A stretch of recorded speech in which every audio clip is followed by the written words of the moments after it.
Dulu waktu masa-masa MPASI aku sering banget bikin camilan ini untuk anak. Dan ternyata ini tuh namanya barongko, kue tradisional khas Bugis gitu. Ayo kita bikin sekarang. Untuk pisangnya aku pakai 10 buah pisang kepok. Yang bagian tengahnya aku buang, terus tambahkan bahan-bahan sesuai teks. Jangan lupa yang paling utama tuh tambahkan telur sama santan. Nah, semua campuran bahan tadi tuh tinggal dicoper sampai halus. Kemudian kukus pakai daun pisang. Kalau nggak ada daun pisang bisa pakai apapun, tapi kalau pakai daun pisang tuh menurut aku emang lebih wangi aja sih. Oke, selamat mencoba.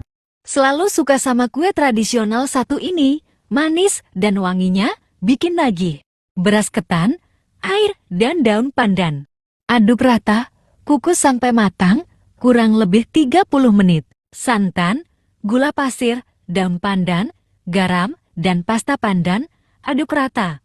Masak sampai mendidih, masukkan beras ketan, aduk sampai rata, masak sampai airnya surut dan terasa berat. Masukkan ke dalam cetakan, tekan-tekan, lalu biarkan sampai set. Kalau udah set, keluarkan dari cetakan dan sajikan. Yuk dicoba.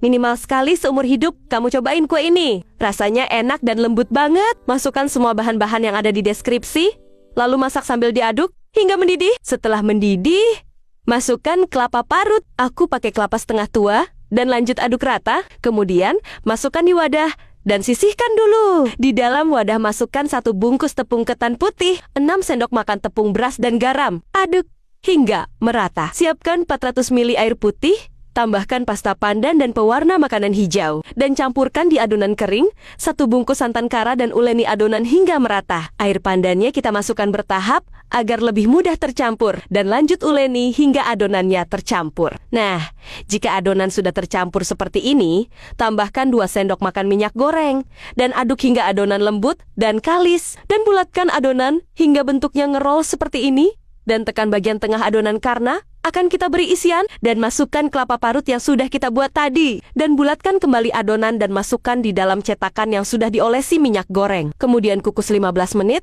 dan disisihkan dulu. Sekarang kita akan membuat flan santannya, lalu campurkan semua bahan-bahan yang ada di deskripsi, dan masak sambil diaduk-aduk hingga mendidih. Masukkan kue yang sudah kita kukus tadi, dan aduk hingga merata. Oh ya, buat kamu yang suka resep-resep dari Francisca Tian, jangan lupa di-like dan di-share ya. Terima kasih. Rasanya sangat enak.